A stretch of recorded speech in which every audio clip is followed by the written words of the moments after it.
Mari kita berdoa. Bapa dalam surga, sekali lagi kami bersyukur Tuhan kalau kami boleh ada pada hari ini di tempat ini bersama-sama memuji, menyembah Tuhan. Pada saat ini Bapa, biar Engkau yang buka hati kami Tuhan untuk mendengar firman-Mu. Kami mau merenungkan sedikit dari firman-Mu, biar Engkau yang berkati kami, bukakan hati dan pikiran kami. Di dalam nama Tuhan Yesus kami berdoa. Amin.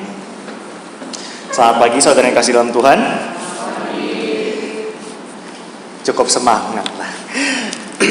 Udah mulai terasa ya semangat Natalnya dengan lampu, dekor, ada pohon yang bagus begini. Lagu-lagu juga sudah mulai, lagu-lagu Natal yang kita simpan khusus untuk bulan Desember. Ya sangat-sangat terlarang kalau nyanyi bulan Januari sampai November tuh nggak boleh banget saudara, harus Desember. Nah udah mulai keluar nih liturgis udah pilih lagu-lagu Natal. Bukan cuma kita saudara yang udah mulai merasakan semangat Natal, tapi toko-toko di luar juga udah mulai merasakan semangat Natal itu. Diskon kiri kanan supaya kita mulai belanja, beli hadiah Natal, ada Christmas special ini, special Natal itu, semua orang udah mulai semangat untuk masuk ke dalam atmosfer Natal. Tapi kita tidak bisa pungkiri saudara, kalau tahun ini Natal akan agak sedikit, mungkin banyak berbeda. Tidak seperti tahun lalu udah mulai masuk udah mulai dekat tanggal 25, kita semua udah mulai sibuk dari semua komisi ya untuk acara Natal kita, bakalan gede-gedean, ada makan, ada tahun lalu kita ngapain itu? Ada undian, kita door prize, acaranya dari pagi sampai malam, wah seru banget tahun lalu. Tapi tahun ini agak sedikit beda, saudara. Kalau saudara tahu, kita tahun ini mau kebaktian aja daftar pagi atau siang. Daftar cuma sejam-sejam lagi dapatnya gitu kan, jam 7 sampai jam 8, 11 sampai jam 12. Jadi nggak bisa lama-lama kita tahun ini. Banyak protokol kesehatan yang kita harus jalankan. Setiap tahun kita para hamba Tuhan mengucapkan sebuah mantra ketika mau masuk ke dalam Natal. Kita selalu ingatkan kepada jemaat, ingat ya, Natal itu tentang apa? Tentang Tuhan Yesus lahir ke dunia. Bukan tentang Sinterklas, bukan tentang lampunya, Natal, dekorasi, acaranya, pestanya. Kita selalu ingatkan itu menjadi sebuah mantra yang hamba Tuhan akan selalu ucapkan ketika masuk ke dalam Natal. Setelah kita ucapkan itu, lalu apa yang terjadi saudara? Tetap acara, festivalnya, kita makan-makan, kita tuker-tuker kado. Tahun ini kita diberikan sebuah tantangan oleh Tuhan yang menjadi mantra kita ucapkan setiap tahun. Tahun ini akan menjadi kenyataan. Gak ada tuh pesta-pesta kita tahun ini. Mau tuker-tuker kado, kumpul-kumpul keluarga Natalan agak susah gitu. Bisa pidana loh saudara kalau kumpul-kumpul keramaian. Tahun ini agak beda. Yang tadinya kita hanya jadikan ucapan lalu, tahun ini menjadi kenyataan. Saya yakin ini menjadi sebuah tantangan buat kita orang-orang Kristen, umat-umat Tuhan. Apakah betul kita masih bisa mendapatkan semangat Natal tanpa semuanya itu, tanpa perayaannya, tanpa makan-makannya, tanpa segala embel-embel yang biasanya kita masukkan ke dalam acara Natal kita? Apakah masih bisa semangat? Apakah benar kita masih bisa merayakan kedatangan Tuhan menjadi manusia untuk menyelamatkan dosa kita? Apakah fakta itu benar menjadi semangat Natal kita? Atau udah pada mulai agak sedikit kecewa, agak sedikit kesel, tahun ini mah Natal gak seru Apakah kita seperti itu? Ya, itu menjadi tantangan buat kita semua ya. Apakah kita masih bisa bersemangat dengan Natal? Dan pagi ini saya akan ambil kesempatan ini tentunya untuk membicarakan tentang Natal dari dalam firman Tuhan. Jadi kalau saudara ambil Alkitab saudara, kita akan ke Matius pasal yang kedua. Matius pasal yang kedua. Jatah saya khotbah nanti setelah ini adalah tanggal 1 Januari. Jadi bulan Desember ini saya sebenarnya udah gak kebagian. Jadi kalau saya mau ngomongin Natal harus sekarang. Karena nanti kalau udah 1 Januari kan udah lewat tuh. Tanggal 26 teng aja itu udah gak ada lagu Natal lagi, saudara. Pohonnya udah hilang, lampunya udah hilang, dekorasinya semua udah ganti. Tanggal 25 itu pokoknya Natal. Kalau udah setelah itu udah gak boleh. Jadi saya akan ambil kesempatannya sekarang. Pre-Natal, sebelum Natal kita akan bahas sedikit tentang Natal. Mungkin ini bagian dari firman Tuhan yang saudara sering baca tiap-tiap tahun. Hamba Tuhan bakalan rebutan pakai pasal ini, pakai ayat-ayat ini untuk khotbah. Dan kita akan belajar sedikit dari firman Tuhan.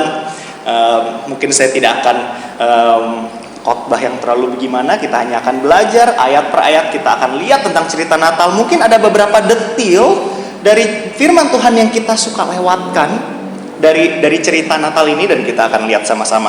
Matius pasal yang kedua, kita akan baca ayat yang pertama sampai ayat yang ke-11. Sesudah Yesus dilahirkan di Bethlehem di tanah Yudea pada zaman Raja Herodes, datanglah orang-orang Majus dari timur ke Yerusalem dan bertanya-tanya, di manakah dia, raja orang Yahudi yang baru dilahirkan itu? Kami telah melihat bintangnya di timur dan kami datang untuk menyembah dia. Ketika Raja Herodes mendengar hal itu, terkejutlah ia beserta seluruh Yerusalem. Maka dikumpulkannya semua imam kepala dan ahli Taurat bangsa Yahudi, lalu dimintanya keterangan dari mereka, di mana Mesias akan dilahirkan. Mereka berkata kepadanya, di Bethlehem, di tanah Yudea, karena demikianlah ada tertulis dalam kitab Nabi. Dan engkau Bethlehem, tanah Yehuda, engkau sekali-kali bukanlah yang terkecil di antara mereka yang memerintah Yehuda. Karena daripada mula akan bangkit seorang pemimpin yang akan menggembalakan umatku Israel. Lalu dengan diam-diam Herodes memanggil orang-orang Majus itu dan dengan teliti bertanya kepada mereka, bila mana bintang itu nampak. Kemudian ia menyuruh mereka ke Bethlehem, katanya, pergi dan selidikilah dengan seksama hal-hal mengenai anak itu. Dan segeralah sesudah kamu menemukan dia, kabarkanlah kepadaku supaya aku pun datang menyembah dia. Setelah mendengar kata-kata raja itu, berangkatlah mereka. Dan lihatlah, bintang yang mereka lihat di timur itu mendahului mereka hingga tiba dan berhenti di atas tempat di mana anak itu berada. Ketika mereka melihat bintang itu, sangat bersukacitalah mereka. Maka masuklah mereka ke dalam rumah itu dan melihat anak itu bersama Maria ibunya, lalu sujud menyembah dia. Mereka pun membuka tempat harta bendanya dan mempersembahkan persembahan kepadanya, yaitu emas, kemenyan, dan mur. Demikianlah firman Tuhan. Sedikit cerita dari firman Tuhan tentang bagaimana Yesus datang, bagaimana kelahirannya, dan ini ada sedikit cerita di sampingnya apa yang terjadi di samping kelahirannya itu. Yang tadi kita lihat saudara dari ayat yang pertama dan ayat yang kedua, di sana dikatakan sesudah Yesus dilahirkan di Bethlehem di tanah Yudea pada zaman Raja Herodes, datanglah orang-orang Majus dari timur. Nah, ada sebuah pertanyaan, siapakah orang-orang Majus ini yang datang dari timur? Ya, siapakah mereka dan kenapa mereka mencari Kristus? Ada kesimpulan yang menurut saya paling logis. Mereka adalah orang-orang yang datang dari negara Babel atau negara Persia. Kalau kita lihat secara geografis pada zaman modern ini, mereka datang dari negara Irak atau Iran kalau secara geografisnya. Zaman dulu mereka adalah kerajaan Babel dan kerajaan Persia. Dan sebenarnya orang-orang Majus ini tuh siapa sih? Nah, ada sedikit informasi dari Alkitab. Kita bisa lihat dari Daniel, dari kitab Daniel. Kalau saudara mau buka Daniel pasal yang kedua, ayat yang kedua. Pada saat itu Raja Nebukadnezar, Raja Babel, mendapatkan sebuah mimpi dari Tuhan. Lalu di ayat 2 yang terjadi adalah Raja menyuruh memanggil orang-orang berilmu, ahli jampi, ahli sihir, dan para kasdim untuk menerangkan kepadanya tentang mimpinya itu. Maka datanglah mereka dan berdiri di hadapan Raja. Nah, ini ada hubungannya mereka, orang Majus ini, dan yang tadi disebut dengan orang kasdim ini. Mereka adalah orang-orang yang bekerja di hadapan raja. Jadi kerjaan mereka itu adalah untuk mereka-reka benda-benda langit. Ya, melihat apakah ada kejadian-kejadian mistis yang akan terjadi pada saat itu. Zaman itu mereka lumayan percaya dengan mitos-mitos, dengan hal-hal mistis yang mereka pelajari. Ya, langit-langit itu, bintang-bintang itu mereka perhatikan. Lalu kita juga lihat di Daniel pasal yang ke-5 ayat yang ke-8. Tetapi semua orang bijaksana dari raja yang telah datang menghadap tidak sanggup membaca tulisan itu dan tidak sanggup memberitahukan maknanya kepada raja. Nah, kalau kita loncat ke pasal 5, ini adalah cerita tentang cucunya Raja Nebukadnezar. Ketika dia sedang pesta-pesta di istananya, tiba-tiba ada tulisan di tembok, ada tangan tulis-tulis di tembok. Nah, katanya orang-orang bijaksananya raja itu nggak ada yang bisa ngartiin tulisannya itu. Ya, orang-orang bijaksana ini. Nah, di dalam bahasa Inggris itu sebenarnya kata yang sama dengan orang majus ini, ya, dipanggilnya wise man, orang bijak, atau orang, mungkin kalau dalam bahasa kita panggil ini orang pinter gitu ya. Orang, kalau ya kan tetangga-tetangga kita mereka punya konsep itu orang pinter. Mereka ini sebenarnya adalah pakar atau ahli astrologi. Ya, mereka liatin bintang-bintang gitu kan, apakah ada event alami atau supranatural yang akan terjadi. Dan mereka juga sebenarnya ahli matematika, saudara. Ya, kerajaan Babel itu sudah sangat terkenal di dalam dunia matematika. Mereka adalah salah satu pelopor ya dari banyaknya teori-teori matematika yang sekarang ada untuk zaman modern ini. Ya, kalau saudara tahu itu tabel perkalian yang biasanya saudara paksa anak saudara hafalin, itu orang Babel duluan saudara yang pernah bikin. Ya, 2 kali 1, 2 kali 2, 2 kali 3 itu kita paksa anak kita untuk hafalin itu dari zaman Babel saudara sebenarnya. Ya, mereka adalah ahli matematika dan ahli astrologi. Dan mereka ngapain sih datang jauh-jauh dari timur? Itu jauh loh saudara. Kalau saudara lihat ya, dari Irak sama Iran ke Israel, ya kalau sekarang pakai tiket pesawat dia deket sih saudara. Tapi kalau zaman dulu ya, itu mereka harus pakai keledai mungkin atau pakai kuda. Transportasi tidak semudah kita sekarang. Mereka datang jauh-jauh. Ya, dan mereka tuh datang rame-rame, ngomong-ngomong saudara ya. Biasanya kalau ada konvoi seperti ini, kalau orang majus itu kan mereka kan petinggi negara. Ya kan, kalau misalnya kita biasa lihat di cerita-cerita Natal, dekorasi Natal ya, ada Tuhan Yesusnya patungnya gitu digendong sama Maria. Lalu ada tiga orang pakai baju Arab-Arab gitu bawa hadiah gitu kan, 3 gitu. Jadi kita selalu taunya orang majus ini datang bertiga. Sebenarnya enggak saudara ya, nggak mungkin bertiga. Ini kan ibarat kayak misalnya jenderalnya presiden kita gitu, masa dia pergi ke luar negeri cuman sendiri bertigaan, nggak ada yang kawal gitu kan. Ini rame saudara datang.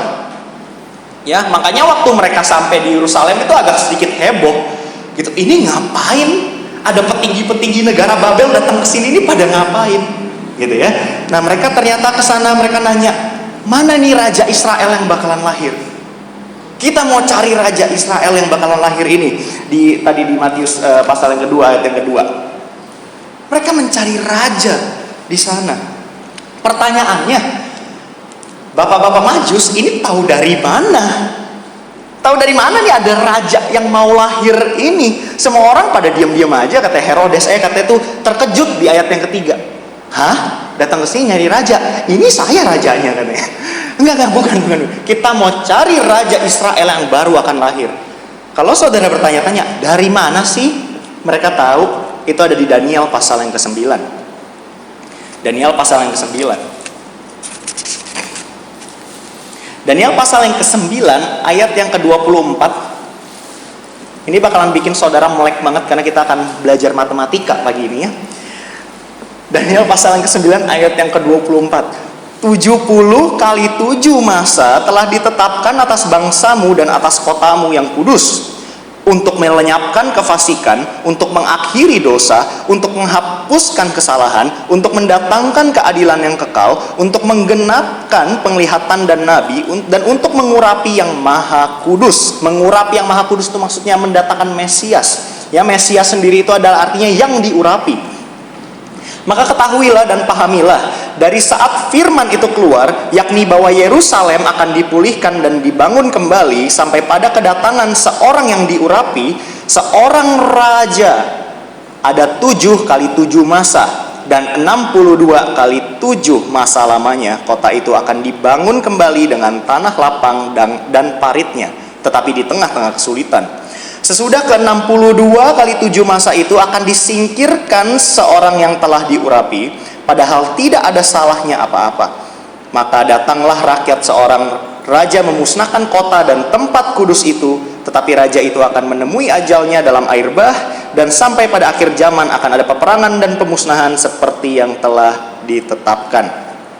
Nah, saudara, itu ada sedikit matematik tadi ya, 7 kali 7, lalu 62 kali 7. Jadi kalau kita simpulkan, sebenarnya yang tadi kita baca itu apa? Pada saat Daniel menuliskan ini, dia sedang bernubuat kalau Yerusalem yang sedang hancur, yang mereka lagi dibuang di Babel sekarang, itu Yerusalem udah hancur, udah porak-poranda. Dia bilang akan ada firman yang keluar untuk merestorasi Yerusalem. Ya, dan itu terjadi di buku Ezra dan buku Nehemia. Ya, Ezra dan Nehemia itu ceritanya tentang bagaimana mereka membangun kembali Yerusalem, membangun kembali Bait Allah. Tapi itu kejadiannya itu sekitar 40-50 tahun setelah Daniel. Daniel sudah menuliskan kalau ada perintah untuk membangun lagi Yerusalem. Dan di sana dikatakan 7 kali 7 dan 62 kali 7. Jadi kalau misalnya saudara malas ambil kalkulator, itu total 483 ya saudara kalau ditambahin. Dari sejak dibangunnya Yerusalem setelah mereka pulang sampai Tuhan Yesus mati, itu 483 tahun nggak pakai korting. Kalau Tuhan itu kasih matematik tuh biasanya tuh detil saudara ya, nggak pakai diskon, 483. Nah, orang-orang Majus ini dia ngitung dari Yerusalem dibangun sampai Mesiasnya nanti akan dibunuh, raja ini 483. Nah, kurang lebih ya mereka lagi nungguin itu lahirnya kapan. Di zaman itu orang-orang Majus ini mereka lagi nungguin. Kenapa? Karena mereka punya buku Daniel. Nabi Daniel waktu itu melayani Raja Babel dan Raja Persia. Jadi penulisan Nabi Daniel itu adalah dokumen nasional yang mereka simpan di dalam istana raja. Dan orang-orang ini pelajarin buku Daniel, nubuat ini. Makanya mereka nungguin dan akhirnya tibalah saatnya. Katanya di timur mereka lihat bintang. Katanya mereka melihat bintangnya. Bintang ini ada sebuah anomali di angkasa. Sebuah bintang yang setiap tahun mereka pelajarin ya, bintang itu sebenarnya konstelasi itu ya saudara, itu sama-sama aja gitu kan setiap tahun. Tapi di tahun itu ada sesuatu yang berbeda. Dan akhirnya mereka menyadari, ini nih, ini tandanya, ini bintangnya. Tuhan tahu orang-orang ini kerjaannya setiap kali liatinnya bintang doang gitu kan, mereka ahli astrologi. Dan di sana Tuhan kasih, kamu mau lihat tanda, kamu lihat bintang, aku berikan kepadamu. Dan di sana mereka menyadarinya, firman Tuhan sama tandanya ini klop. Dan sekarang mereka pergi ke barat untuk mencari raja yang lahir ini. Dan saat mereka datang, mereka ketemu dengan Herodes. Herodes memberikan sebuah respon yang lumayan mengagetkan. Ya karena dia sendiri juga ternyata kaget. Itu responnya dia terkejut. Bersama dengan Yerusalem, kata semua orang terkejut. Hah? Nyariin raja? Dia sampai panggil ahli Taurat sama imam, kepala-kepala imamnya. Dia tanya, ini beneran ada raja yang bakalan gantiin saya, gitu kan? Dia udah mulai ketakutan, dia udah mulai kaget. Ya itu ada di Matius pasal kedua. Kita akan baca ayat yang ketiga dan yang keempat. Ketika Raja Herodes mendengar hal itu, terkejutlah ia beserta seluruh Yerusalem. Maka dikumpulkannya semua imam, kepala dan ahli Taurat bangsa Yahudi. Lalu dimintanya keterangan dari mereka di mana Mesias akan dilahirkan. Ya di sana mereka baru tahu, oh ini tahun ini nih Mesias ini bakalan lahir. Lalu mereka berkata kepadanya, ya ahli Taurat dan imam, kepala imam itu di ayat yang kelima, di Bethlehem di tanah Yudea, karena demikianlah ada tertulis dalam kitab Nabi. Ahli Taurat dan imam-imam kepala, saudara, kalau saudara mau tahu, mereka itu adalah ya petinggi agamanya. Kalau urusan firman Tuhan, mereka itu udah ahlinya. Ya mereka itu untuk menjadi seorang ahli Taurat, saudara harus tahu, untuk menjadi ahli Taurat itu harus hafal kata per kata minimal dari Kejadian sampai Ulangan, saudara bayangin. Hafal kata per kata dari Kejadian sampai Ulangan. Saya hafalin ulang tahun anak remaja aja saya mau pingsan, saudara. Jangan kan ngajarin 5 buku. Oh mereka itu jago banget loh saudara, firman Tuhan. Mereka tahu loh semua nubuat-nubuat tentang kelahiran Mesias, mereka pasti tahu. Waktu ditanya lahirnya di mana sih? Oh di Bethlehem tuh ada tertulis soalnya. Dikasih tahu nih Mesias lahir dari mana. Itu ngomong-ngomong ini kutipan dari Mikah pasal 5 ayat yang pertama. Kalau saudara mau tahu ya, itu demikianlah ada tertulis dalam kitab Nabi, itu maksudnya Mikha 5 ayat 1. Silakan saudara catat kalau saudara perlu informasinya. Sudah dibuatkan, datangnya bakalan di Bethlehem. Sudah dikasih tahu 483 tahun setelah itu. Tapi petinggi-petinggi agama ini kaget. Waktu ini orang-orang dari barat nih datang katanya cari raja. Padahal mereka harusnya tahu, ini kurang lebih Mesias bakal lahirnya sekarang. Tapi di Yerusalem waktu itu nggak ada yang nungguin Mesiasnya datang, nggak ada yang gubris anak Allahnya mau datang. Mereka mah nyantai-nyantai aja, saudara. Sampai saat ini kalau saudara tahu, katanya orang-orang Yahudi ya yang sekarang masih di Israel ya, mereka masih nggak percaya dengan perjanjian baru kita. Bilangnya katanya mereka masih menunggu Mesias datang. Bohong, saudara. Dari zaman bapak moyangnya mereka nggak pernah nungguin Mesias. Saudara tahu, sampai sekarang mereka masih nggak nungguin Mesias. Kalau mereka benar nunggu Mesias, mereka akan percaya sama Yesus. Mereka mah nggak gubris Mesias itu mau datang atau enggak. Sama seperti semua manusia, tidak ada yang mau menerima Tuhan. Kita lihat di Yohanes pasal yang pertama ayat yang ke-10. Alkitab berkata, ia telah ada di dalam dunia dan dunia dijadikan olehnya, tetapi dunia tidak mengenalnya. Ia datang kepada milik kepunyaannya, tetapi orang-orang kepunyaannya itu tidak menerimanya. Saudara, Yesus Mesias bukanlah sebuah sosok yang ditunggu-tunggu. Dia adalah orang yang ditolak, saudara. Gak ada yang mau menerima dia. Dia datang kepada kepunyaannya, tapi milik kepunyaannya tidak mau menerima dia. Bahkan ahli-ahli Taurat, imam-imam kepala yang belajar firman Tuhan sampai hafal, mereka nggak nungguin, mereka nggak gubris, saudara. Hari lepas hari, minggu lepas minggu, mereka ada di gereja, mereka belajar firman Tuhan, tapi mereka nggak nungguin Mesiasnya datang. Apakah kita sama? Natal ke Natal, apakah yang kita tunggu adalah Kristus dan sukacitanya bersama dengan kita? Atau Natal ke Natal kita cuman, wah asik nih dapat hadiah apa lagi nih tahun depan? Apakah itu yang kita cari? Apakah itu yang kita tunggu? Atau kita cari Yesusnya? Kelahiran Yesus, saudara, di Bethlehem itu adalah menjadi sebuah ancaman yang luar biasa untuk Raja Herodes. Karena Raja Herodes bukan keturunan Daud. Ketika disebut kalau akan lahir di Bethlehem, maka mengingatkan kalau anak ini adalah anak Daud, keturunan Daud yang akan menggantikan dia. Oleh karena itu dia bilang kepada para orang-orang Majus, tolong cari anak ini di mana. Nanti kalau udah ketemu kasih tahu saya ya, supaya saya bisa datang juga untuk menyembah dia. Nah itu sebenarnya agak sedikit bohong, saudara. Ya agak sedikit bohong. Dia mau datang untuk bunuh anak itu. Kalau saudara baca ayat 13 sampai ayat 15, itu yang akan dia lakukan. Ya, tapi kita nggak akan bahas pagi ini. Jadi itulah respon dari Raja Herodes. Ya, mereka sangat kaget tentang kelahiran raja ini. Mereka tidak mengiranya. Lalu apa yang terjadi? Mereka pergi. Orang-orang Majus ini katanya pergi. Ayat 9. Setelah mendengar kata-kata raja itu, berangkatlah mereka dan lihatlah bintang yang mereka lihat di timur itu mendahului mereka hingga tiba dan berhenti di atas tempat di mana anak itu berada. Di sini katanya bintang itu mendahului mereka dan tiba berhenti di mana anak itu berada. Sekali lagi saudara, ini dari tadi yang kita belajar tentang bintang ini. Bintang ini adalah sebuah kejanggalan natural, kejanggalan alami. Kalau saudara ngerti, bintang itu nggak bisa berhenti di satu tempat begitu aja. Biarpun tiap malam kita liatin bintang, oh ya bintang kayak berhenti. Itu kalau saudara liatin 3 jam, itu lama-lama geser. Kenapa? Karena kan bumi kita muter ya, rotasi, kita revolusi. Bintang itu nggak mungkin dia tinggal di satu tempat, dia berhenti di satu tempat. Itu adalah kejanggalan yang pertama. Yang kedua adalah bintang ini punya jalur khusus untuk bawa mereka. Mereka bilang tadi di ayat yang kedua, katanya kita lihat bintangnya di timur. Di timur maksudnya kita lihat di rumah kita, di kampung kita lihat bintang ini. Dan bintang itu bawa mereka jadi petunjuk itu sampai mereka ketemu sama Yesus, sampai ketemu sama anak itu.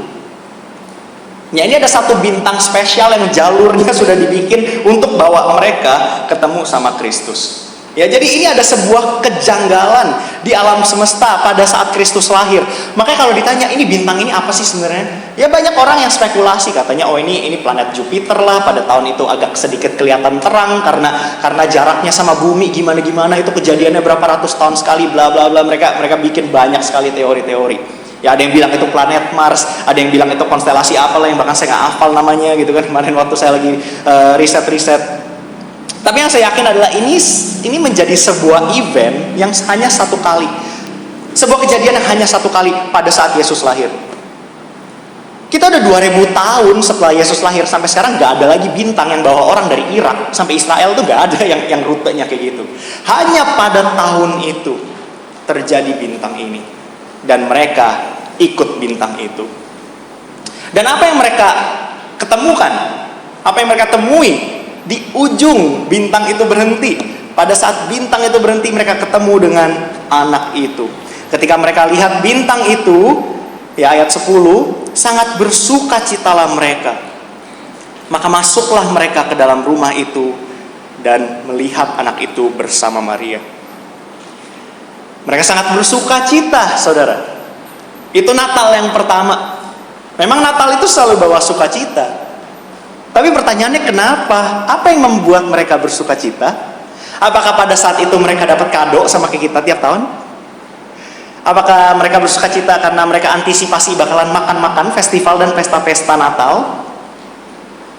Apa yang membuat mereka sukacita? Sukacita mereka datang ketika mereka menemui Sang Mesias. Mereka dapat sukacita Natal yang sebenarnya, yang datang dari pertemuan dengan Kristus. Ketika manusia berhadapan dengan Tuhan, akan ada sukacita, saudara. Karena Natal ini adalah sebuah peringatan kasih yang terbesar. Saudara silahkan cari cerita mana lagi di dunia ini yang memperlihatkan kasih lebih besar daripada Natal. Ketika Tuhan memberikan anaknya yang tunggal, anaknya satu-satunya berikan kepada kita manusia yang berdosa untuk mati buat kita. Gak ada lagi, saudara. Cari deh Tuhan yang lebih mengasihi umatnya daripada itu. Saudara gak akan ketemu. Saya pun cari, gak ketemu. Maka sukacitalah mereka. Mereka teringat, mereka terngiang dengan tulisan di buku Daniel. Anak ini akan lahir karena akan terjadilah akhir dari dosa. Akan terjadi akhir dari kekafiran. Akan adanya penebusan datang. Makanya mereka sangat bersukacita ketika mereka ketemu anak ini. Inilah saudara sukacita Natal yang sesungguhnya. Makanya kita mantrain saudara, bukan festivalnya ya, bukan hadiahnya, bukan pesta-pestanya, tuker-tuker kado, ketemu keluarga. Ini bukan lebarannya Kristen saudara. Ya, jangan dianggap lebarannya Kristen. Beda, ada sebuah pesan yang jauh lebih penting di dalam Natal. Ada sebuah artian yang jauh lebih bermakna di dalam Natal. Yesus datang ke dunia menjadi penebus kita. Sesuatu yang saudara sudah tahu. Tiap tahun kita diskusikan ini. Orang-orang Majus itu saudara, mereka lihat bintang dari kampung mereka sampai ketemu sama Tuhan Yesus. Mereka punya petunjuk, ada sebuah cahaya yang membawa mereka. Kalau orang-orang di sekitar saudara, saya tanya punya apa mereka? Tadi kita udah bahas nih, ini bintang cuma satu kali doang. Tahun ini 2020 saudara, gak ada lagi orang-orang yang bisa lihat bintang terus bawa ketemu Yesus, sudah kagak ada. Mereka punya apa? Siapa yang akan menunjukkan kepada mereka jalan, jalur untuk ketemu dengan anak ini, Sang Mesias, Sang Juru Selamat ini? Mereka punya apa? Atau mungkin lebih tepatnya pertanyaan adalah mereka punya siapa? Siapakah yang akan menunjukkan kepada mereka? Siapakah yang akan menjadi cahaya untuk mereka mengenal Kristus? Saudara, kalau balik sedikit ya ke Matius pasal yang kelima, ayat 14. Kita sering dengar juga ayat ini, kamu adalah terang dunia. Saudara sendiri katakan, kamu adalah terang dunia. Kota yang terletak di atas gunung tidak mungkin tersembunyi. Lagi pula orang tidak menyalakan pelita lalu meletakkannya di bawah gantang, melainkan di atas kaki dian sehingga menerangi semua orang di dalam rumah itu. Demikianlah hendaknya terangmu bercahaya di depan orang, supaya mereka lihat perbuatanmu yang baik dan memuliakan Bapamu yang di sorga. Saudara, zaman sekarang mereka nggak bisa lihat bintang, udah nggak ada lagi jatah bintang buat mereka. Tidak ada lagi terang bintang untuk kasih lihat mereka. Kenapa? Karena Tuhan sudah ganti mode. Udah nggak pakai bintang sekarang. Tuhan pakai kita. Kamu, kita, terang dunia. Natal adalah sebuah kesempatan yang menurut saya sangat bagus untuk kita perkenalkan Kristus kepada teman-teman, kepada saudara-saudara. Karena mereka percaya Tuhan atau enggak, kan mereka ikutan rayain, saudara. Diskonnya juga buat mereka, bukan cuma buat kita doang yang orang Kristen. Mereka pun ikut merasakan sukacitanya. Di tengah sukacita itu, bisakah kita sisipkan sedikit kebenarannya? Apa makna sesungguhnya dari Natal ini? Apa sih yang sebenarnya kita rayakan? Apa sih yang sebenarnya kita antisipasi setiap tahun? Bukankah itu menjadi sebuah kesempatan bagus buat kita? Karena kitalah terang itu. Mereka gak bisa lihat bintang, tapi mereka bisa lihat kita. Kitalah penunjuk jalannya. Kitalah pembawa jalurnya untuk mereka bisa mengenal Yesus di dalam sukacita Natal. Biar ini menjadi sesuatu yang bisa kita renungkan, saudara. Lalu kita akan coba praktekkan di dalam kehidupan kita. Saya berdoa supaya ini menjadi sebuah penyemangat untuk Natal kita tahun ini yang mungkin agak sedikit beda. Tapi biar kita sekali lagi tidak kehilangan makna sesungguhnya, inti sesungguhnya dari Natal, yaitu untuk menunjukkan kasih Allah kepada dunia ini. Mari kita berdoa.